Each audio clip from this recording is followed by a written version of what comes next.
사실 2016년 참 힘든 한 해였습니다. 대한민국 사람으로 살아가기도 너무너무 힘들었고 그리스도인으로 살아가기도 힘들었어요. 거기다가 한마디 덧붙이면 강북제일교회 교인으로, 강북제일교회 목사로 살아가는 건 정말 힘들었습니다. 하지만 하나님께서 엄청난 은혜와 돌보심으로 붙들어 주셨기 때문에 지금까지 내가 살고 있고 우리들이 살고 있구나 생각이 됩니다. 여러분들은 그런 생각을 할지 모릅니다. 우리 교회 이거 광야 생활이다. 사실 우리 장로님들 또 권사님들 집사님들 기도하거나 뭐 이런 거 할 때 분명한 해석이 있어요. 저희 교회는 광야 교회입니다. 이 광야 생활을 빨리 정리하게 해 주시옵소서. 그렇게 기도하시는 분들이 참 많습니다. 그건 우리들의 삶에 대한 해석이에요. 우리들의 신앙이고 우리들의 해석이에요. 그러면 제가 관심하고 있는 건 뭐냐면 이 상황을 하나님은 어떻게 해석하고 계실까? 우리는 고달픈 광야 생활이라고 생각하고 방랑 생활이라고 생각을 하는데 이 3년을 하나님은 어떻게 해석하고 계실까? 참 중요하지 않겠어요? 내 해석하고 하나님의 해석이 딱 같으면 그건 뭐 우리 사는데 별 문제 없어요. 그런데 하나님의 해석과 나의 해석이 완전히 다르다면 뭔가 우리는 삶을 재해석할 필요가 있지 않은가.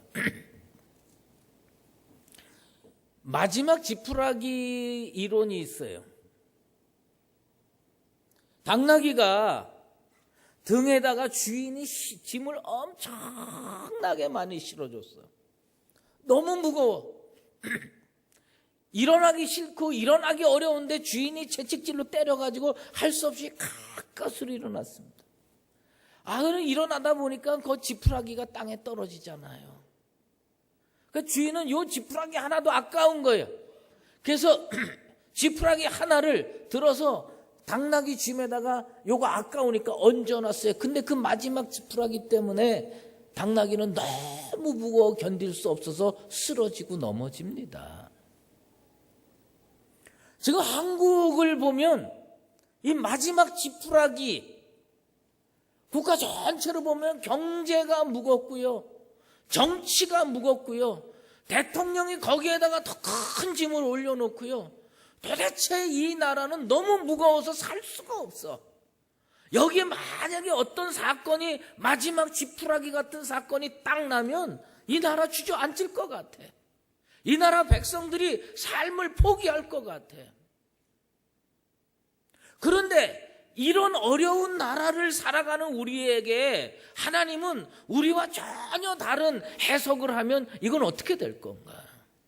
우리는 이게 진짜 마지막입니다. 나 이거 더 무거우면 쓰러집니다. 나 이거 더 힘들면 주저앉습니다. 난 도저히 안 되겠습니다. 우리는 이렇게 해석하고 사는데 하나님이 너 괜찮아. 너 아직 힘이 있어. 뭐 그걸 그렇게 힘들어하냐? 만약에 이렇게 해석하면 우리는 어떻게 될까요? 이스라엘 백성이 제일 힘들었던 시기가 여러 번 있지만 그중에 광야 생활 40년이 힘들었을 겁니다. 얼마나 힘들었겠어요? 40년 구름 기둥이 움직이면요 보따리 다 싸들고 가야 됩니다. 구름 기둥이 멈추면요 거기 또 멈추는 겁니다. 그래서 이스라엘 백성들은 그 40년을 뭐로 생각했냐면 방랑이라고 생각했고 방황이라고 생각했고 고난이라고 생각을 했습니다. 사막 같은 세상에서 방랑하고 있고 방황하고 있고 고난을 받고 있다고 생각을 합니다. 그런데 그건 이스라엘 백성의 해석이에요. 하나님은 그 40년을 어떻게 해석하고 계셨을까? 이스라엘 백성은 방황이라고 생각을 했는데, 이스라엘 백성은 그것이 방랑이라고 생각했는데, 하나님은 그것을 무엇으로 해석하고 계셨을까? 하나님은 너희가 광야에서 거주하였느니라 말씀하고 계세요. 우리는 방황이라고 생각했거든요. 방랑이라고 생각했어요. 우리는요, 바가본드예요. 진짜 2, 3년 동안 광야교회 쫓겨나와서 방황하고 있어요. 그런데 하나님을 그거를 뭐로 생각하시느냐? 거주한 거로 생각하세요. 하나님은 거주한 거로, 이스라엘 백성 40년 그거 방랑 아니다. 그거 방황이 아니다. 그거 거주다. 성경을 읽어보면 그건 뭐로 표현되냐? 드웰링으로 표현되고 있어요. 거주한 거예요. 구름 기둥 옮겨갔지만, 그래서 텐트 치고 옮겨가서 이건 방황입니다, 이건 방랑입니다. 하나님, 우리 이렇게 해석하고 사는데 하나님 뭐라고 하냐면 그거 아니다. 겉으로 보면 방황이고 겉으로 보면 방랑일지 몰라도 그거 거주다, 드웰링이다, 정착하고 사는 거다. 여호수아 인생의 최고의 발견이 뭔지 아세요? 그거 발견한 겁니다. 광야 생활 40년, 이게 방황이 아니라 거주구나. 이거 발견하니까, 그거 발견한 사람이 어디 가느냐? 젖과 꿀이 흐르는 가나안 땅 가는 겁니다. 그걸 방황으로 생각한 사람은요, 광야에서 다 쓰러져 죽었습니다. 우리의 3년이 방황입니까? 방랑입니까? 우린 진짜 바가본드입니까? 우리는요, 드웰링 한 거예요. 하나님이 거주시켜 주신 겁니다. 방황하고 방랑하는 사람들은 어떻게 사는지 아세요? 언젠가 광고에, TV 광고에 그랬어요. 집 떠나면 뭐라고? 개고생이 돼. 집 떠나면 개고생입니다. 여러분, 집 떠나서 방황하면서 살아본 적 있습니까? 요 종로오가에 방랑의 전문가 한 분 계세요. 모르시는구나. 여기 이렇게 길거리에 이렇게 해서 전문가 한 분 계세요. 뭐라고 내가 표현하기는 어렵지만, 그분은 늘 이렇게 하면서 이렇게 돌아다니면서 떨어진 거 주워 드시고 뭐 하면서 그렇게 사세요. 겨울에도 두툼하게 입지만 여름에도 그 코트를 그대로 입고 계시는 전문가세요. 대단한 분이에요. 제가 한 번은 너무 측은한 것 같아서 주머니에서 돈을 꺼내서 주려고 그랬더니 안 받더라고요. 자존심이 계시더라고. 참, 하여튼 내가 볼 때, 이분은 존경받을 만한 전문가구나, 그렇게 생각은 했어요. 그 방랑은 그렇게 사는 거예요. 방황은 그렇게 사는 거예요. 그런데 거주하는 사람들은 옷도 깨끗하고요, 신발도 깨끗합니다. 우리 옆에 분 한번 보세요. 우리 3년 동안 방황했다고 그러는데 옆에 분 한번 보는데 진짜 측은한 눈으로 한번 보세요. 진짜 다 떨어졌는지, 방황의 전문가처럼 입고 다니는지, 아니면 거주하는 사람처럼 보는지 한번 옆에 분 보시기 바랍니다. 안 봐요? 보세요. 방황하신 분들이 아니야. 이게 보니까 뭐 밍크코트 입고 계신 분도 계시고 말이죠. 뭐 양복 잘 입고 아니, 방황의 전문가는요 그 정도 못 입고 다닙니다. 예. 우리가요 3년 동안 하나님께서요 정착하게 해주셨고 거주하게 해주신 겁니다. 우리가 그걸 깨달을 때 어디 갈 수 있느냐? 젖과 꿀이 흐르는 가나안 땅에 갈 수 있게 될 줄로 믿습니다. 왕궁에 살면서도 방황하는 삶이 있어요. 그럼 어떤 삶이냐? 하나님 없이 사는 겁니다. 하나님 없이 살면 왕궁의 고대강실 좋은 집에 살아도 그거는 방황이고 방랑입니다. 그러나 광야에 살면서도 거주하는 삶이 있습니다. 그건 뭐냐? 하나님과 함께하는 삶입니다. 왜 우리의 삶을 재해석해야 되느냐? 왜 우리의 신앙생활을 재해석해야 되느냐? 3년 동안 하나님께서 단 한 번도 우리를 놓지 않고 붙들고 계셨는 줄로 믿습니다. 그래서 여기가 거주인 거예요. 그래서 여기가 드웰링인 거예요. 그래서 우리는요, 하나님의 은혜 받고 축복받은 거예요. 여러분 신발이 헤어졌습니까? 여러분 옷이 다 떨어졌습니까? 아니에요. 우리 3년 동안 하나님 앞에 복 받고 건강하고요, 옷도 잘 입고요, 신발 깨끗하게 씻고 살았어요. 그래서 하나님 뭐라고 해석했느냐? 너의 3년의 삶은 방황이 아니다. 너의 3년의 삶은 거주다. 우리는 거주했던 겁니다. 하나님과 거주했던 겁니다. 이것을 신앙으로 받아들일 때 우리 하나님은 이 광야 생활을 멈추게 하시고 적과 꿀이로는 가나안 땅으로 우리를 진군시켜 주실 줄로 믿습니다. 똑같은 사건을 어떻게 해석하느냐에 따라서요, 행동이 달라지고 태도가 달라지는 거예요. 일본의 대표적인 계급이 사무라이입니다. 한국의 조선의 대표적인 계급은 뭐였냐면 선비였어요. 비슷한 사건, 거의 똑같은 사건인데요, 일본 사람들은 어떻게 해석하고 행동했는지, 조선 사람은 어떻게 해석하고 행동했는지 한번 비교해 보시기 바랍니다. 어떤 사무라이 집에 아이가 나가서 떡을 훔쳐먹었다고 누명을 뒤집어 썼어요. 떡집 아저씨가 데리고 사무라이한테 왔어요. 당신의 아들이 우리 떡집에서 떡을 훔쳐먹었습니다. 사무라이가 화가 났어요. 아들한테 물어봅니다. 네가 진정 저 집에 가서 떡을 훔쳐먹었느냐? 아들이 전 안 훔쳐먹었습니다. 사무라이가 칼을 뽑습니다. 아들 배를 갈릅니다. 열어봅니다. 떡이 없습니다.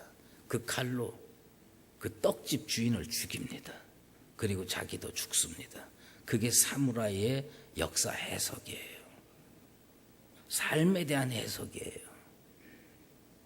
그런데 우리 조선시대에 재상을 지냈던 윤회라고 하는 사람이 젊을 때 여행길을 떠나다가 여관에 들어갔는데 주인이 방이 다 치워지지 않았으니까 저 바깥에 좀 있으셔. 그래서 바깥에 이렇게 있는데 주인집 애가 진주를 가지고 놀다가 떨어뜨렸어요. 근데 거위가 낼름 그 진주를 탁 먹어버렸습니다. 주인이 나와보니까 진주가 없는 거예요. 얘기합니다. 내가 훔친 게 아니다. 니네 아이가 떨어뜨려가지고 거위가 먹었다. 그런데도 믿질 않고요, 이 사람을 관하로 끌고 갑니다. 그때 그 재상이 뭐냐면 이 거위를 붙들고 같이 가는 거예요. 그 다음날 아침이 됐어요. 거위가 똥을 쌌는데 거기 진주가 나옵니다. 관아에서 물어봅니다. 아니 이 거위가 먹었다고 그러면 이렇게 하룻밤 감옥살이 안 하고 고생 안 하지 않습니까? 그때 그 윤회라고 하는 그 재상이 뭐라고 얘기했냐면, 내가 만약에 이 거위가 진주를 먹었다 그러면 분명히 칼로 이 거위를 잘라버리고 뱃속에서 진주를 꺼내려고 하지 않았겠느냐. 그게 우리나라 사람들의 역사 해석 방법입니다. 삶에 대한 해석 방법입니다. 거의 비슷한 사건이지만 사무라이의 해석 방법과 선비의 해석 방법은 전혀 다릅니다. 그런데 왜 오늘날 한국의 그리스도인은 세상 사람과 똑같이 삶을 해석하느냐 말이에요. 세상 사람과 똑같이 인생을 해석하고 사건을 해석하느냐. 하나님은 분명히 우리의 삶을 뭐로 해석하고 있느냐? 너희의 삶은 방황이 아니다. 너희의 삶은 거주다. 드웰링이다. 그런데 우리는요, 세상 사람처럼 살지 못하고 어렵고 조금 힘들면 자기의 삶이 고난이고 자기의 삶이 방랑이고 자기의 삶이 방황이라고 해석을 하는 겁니다. 우리의 해석의 틀을 바꿔야 돼요. 우리의 해석의 틀을 근본적으로 바꾸지 않으면 절대로 적과 꿀이로는 가나안 땅에 못 들어갑니다. 가나안 땅에 어떤 사람이 들어가느냐? 그 해석을 훈련받아가지고 여호수아처럼 하나님이시여 40년 광야 생활은 방황이 아니었습니다. 거주였습니다. 그 사람만이 젖과 꿀이 흐르는 가나안 땅에 들어갔습니다. 오늘의 우리의 신앙의 삶, 오늘의 우리의 교회의 삶을 여호수아처럼 해석해서 하나님으로부터 젖과 꿀이 흐르는 가나안 땅으로 인도받는 나와 여러분 되시기를 주의 이름으로 축원합니다. 야곱의 12아들이 있었어요. 12아들이 있었는데 두 아들이 말썽을 핍니다. 자기 누이가 강간당했다고 이 두 아들이 합세해가지고 하몰의 자손들을 다 칼로 죽입니다. 화가 났어요. 이 야곱의 가족이 위기에 봉착했어요. 그래서 야곱은요, 죽을 때에 아들들 머리에다가 손 얹고 유언으로 예언 기도를 해주는데, 야, 참 지독해요. 좋은 예언해준 아들도 있어요. 그런데 이 두 아들은 어떻게 했냐? 거의 저주에 가까운 예언합니다. 너희들은 이스라엘에서 흩어지리라. 저주죠. 흩어지는 건 뭐예요? 다 없어진다는 겁니다.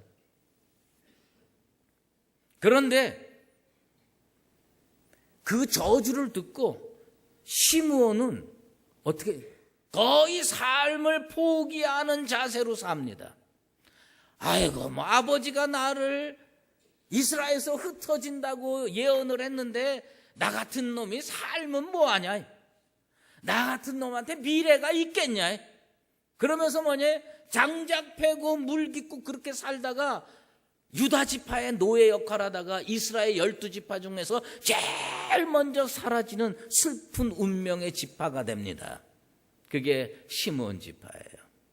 그런데 똑같은 저주를 들었는데 레위 지파는 뭐냐?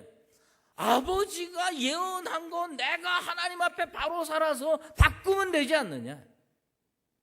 비록 나한테 아버지는 내가 못된 짓을 했기 때문에 너 같은 놈은 저주받아가지고 흩어져야 돼. 그건 아버지 생각이고 내가 하나님 앞에 바로 살아서 이 저주가 축복으로 바뀌게 하면 되지 않겠느냐? 하나님께서 기회를 주십니다. 모세가 십계명 받으려고 시내산에 올라갔어요. 40일 동안 있었어요. 근데 그 밑에서 기다리질 못합니다. 뭐예요? 금송아지 우상을 만듭니다. 모세가 시내산에서 내려와 보니까 그렇게 오랜 세월 신앙 훈련을 한 게 다 말짱 꽝이 되는 거예요. 우상 숭배하는 거예요. 모세가 진노합니다. 하나님의 징벌을 선포합니다. 그러면서 어디 편에 설 거냐? 그런데 레위 지파는 어떻게 한 줄 아십니까? 그 레위 지파는 그렇게 모세가 여호와 편에 있는 자는 다 내게로 나오라고 선포를 할 때 딱 한 지파가 여호와 편에 섭니다. 레위 자손이 다 모여 그에게로 가니라. 지파 전체가 하나님 편에 서기로 작정을 합니다. 이 저주받은 지파가 하나님 편에 서기로 작정을 합니다.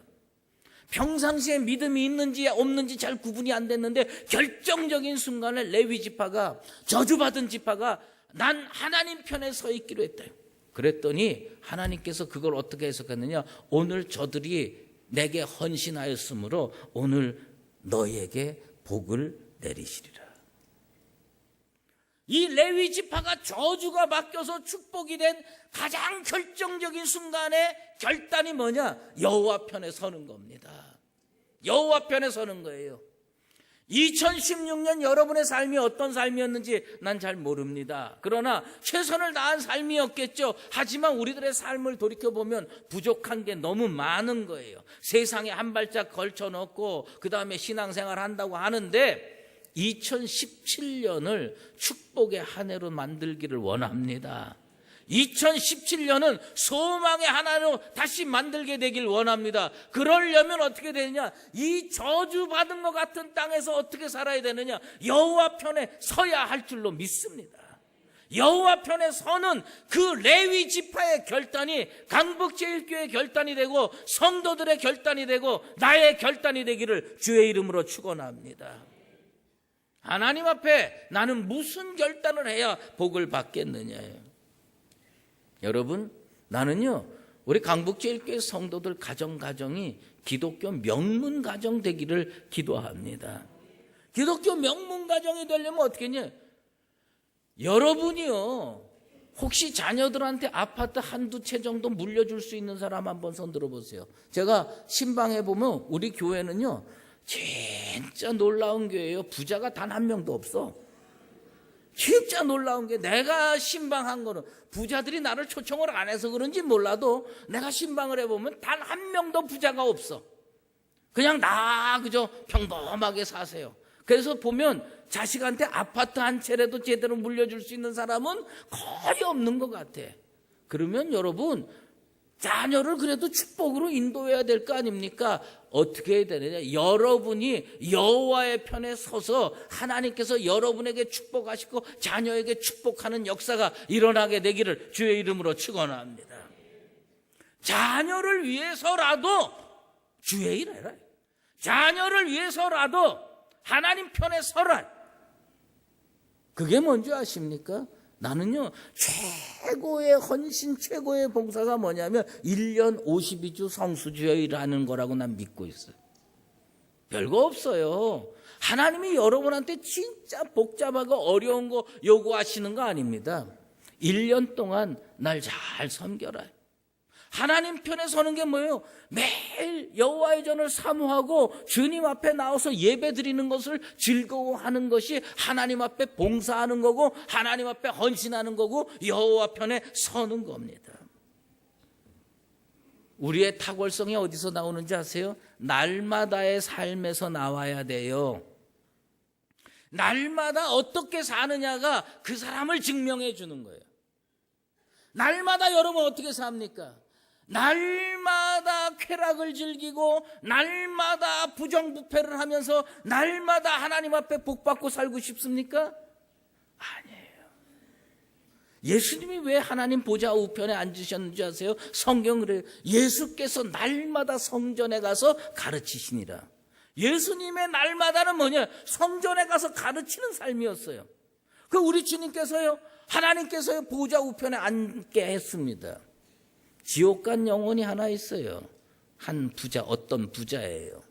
이 부자는 그 집 앞에 이 거지 나사로가 매일 와서 집 앞에 죽치고 앉아 있어요. 그런데 피부병이 생기고 헌대가 생깁니다. 그 집 개가 나가가지고요, 그 헌대를 핥아먹는데 아마 그 주인은 이 개가 자기네겐지 저 거지에겐지도 모를 거예요. 개가 나가서 헌대를 핥고 있는데 저 인간이 구걸하면서 반려견을 키워 이렇게 생각했을지도 몰라요. 그러면서 도와주질 않았어요. 근데 이 사람이 어떻게 날마다 살았느냐? 이 사람이 날마다 사는 그 태도가 있습니다. 그게 뭔지 아십니까? 날마다 호화롭게 즐기더라요. 날마다 호화롭게 즐기고, 날마다 하나님 없이 살고, 날마다 하나님께 예배드리지 아니하고, 날마다 그렇게 사는데 갈 데가 어디 있겠어요? 지옥이죠. 그 사람의 날마다는 그 사람의 미래를 결정하는 겁니다. 레위 지파가 왜 축복받았느냐? 난 날마다 여호와를 섬기며 살리라. 그래서 레위 지파가 달라진 겁니다. 헨리 밀러라고 하는 사람이 이런 말을 했답니다. 성공하고 싶으면 봉사하라. 그게 인생의 불변의 법칙이니라. 성공하고 싶으면 봉사하라. 그게 인생의 불변의 법칙이래요. 내가 그거를 읽으면서 거기다 이렇게 썼어요. 축복받고 싶으면 하나님께 봉사하라. 그게 인생의 불변의 법칙이니라. 여러분의 2017년을 축복으로 채우게 되길 바랍니다. 그 축복 뭘로 채우겠어요? 여호와께 봉사하라. 하나님 편에 서라. 하나님은요, 참 보면 성경 읽어보면 어떨 때 보면 좀 해도 너무할 때가 있어요. 레위 지파 복 줬잖아요. 근데 레위 지파 속에 뭐가 있냐? 아론 자손들이 있어요. 이건 제사장 족속이에요. 그건 더 축복을 줬어요. 레위 지파보다 더 축복 줬어요. 난 이 구절을 읽을 때마다 내가 목사 되기를 얼마나 잘했는지 몰라. 내가 성가대보단 내가 더 복받게 돼 있어. 성경에 그렇게 돼 있는데 어떻게 내가 틀림없이 여러분들보단 복받을 거요. 아멘 해줘서 고마워요. 내가 하나님 앞에요. 나는 아론의 후예잖아요. 제사장 족속이잖아요. 레위 족속보다. 그런데 이 아론의 후손이 어떻게 복받았는지 아세요? 참 놀라운 복받습니다. 나 그걸 보면서 하나님 너무 제비 뽑기를 이스라엘 사람들은 많이 해요. 뭘 좋은 거 있으면 제비를 뽑습니다. 근데 제비를 딱 뽑으면요, 아론 자손들은요 항상 1등을 뽑아. 항상 1등을 뽑아. 딱 하면요, 어떤 거는 뭐냐면 금상, 어떤 거 은상, 어떤 건 꽝. 그러면요, 여러분 그런 거 안에 어떤 분들 얘기 들어보면 자기는 초등학교 때부터 지금까지 보물찾기에서 단 한 번도 못 뽑았다. 이거 거의 꽝손이거든. 맨날 하면 꽝이에요. 여러분 인생이 꽝손으로 느껴지면 여호와께 봉사하세요. 그러면 앞으로 올 한 해 뭐든지 뽑으면 1등 뽑힐 줄로 믿습니다. 아멘도 안 하네. 1등 어떻게 뽑은가? 여러분 다른 거 안 해요. 여호와께 봉사하는 겁니다. 여러분 그러니까 하나님께서 그렇게 해주는 겁니다. 요나는요 꽝손이었어요. 다시스로 도망가다가 딱 했는데 배에 풍랑이는데 뽑으니까 어떻게 돼요? 해필 바다에 던져질 때 뽑힐 게 뭐 있어? 그거 꽝손이지. 복 받을 때 뽑혀야지 바다에 던져질 때 뽑히면 되겠습니까? 우리의 인생이 어떨 때 뽑혀야 되느냐? 복 받을 때 뽑혀야죠. 그거 뭐 해야 되느냐? 여호와 편에 서면 하나님께서 해주실 줄로 믿습니다. 앞으로 우리 뽑기 자주 합시다. 틀림없이 내가 1등 뽑힐 거야. 여러분은 2등 뽑힐 겁니다. 중요한 건 뭐냐 하면 하나님이 그렇게 해주시겠다는 겁니다. 2017년 우리 여호와께 봉사하십시다.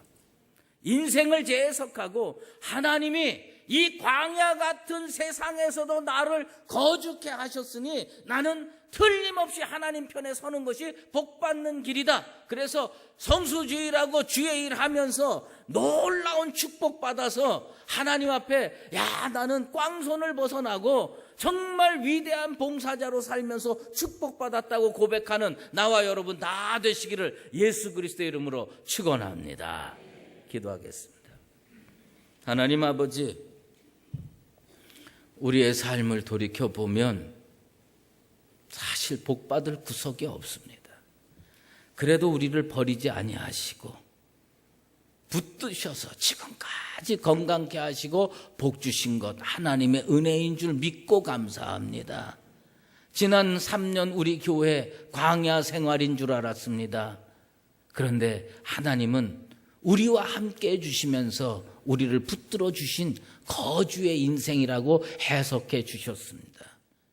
그 해석을 믿고 앞으로도 주님과 동행하는 삶을 살게 도와 주시옵소서.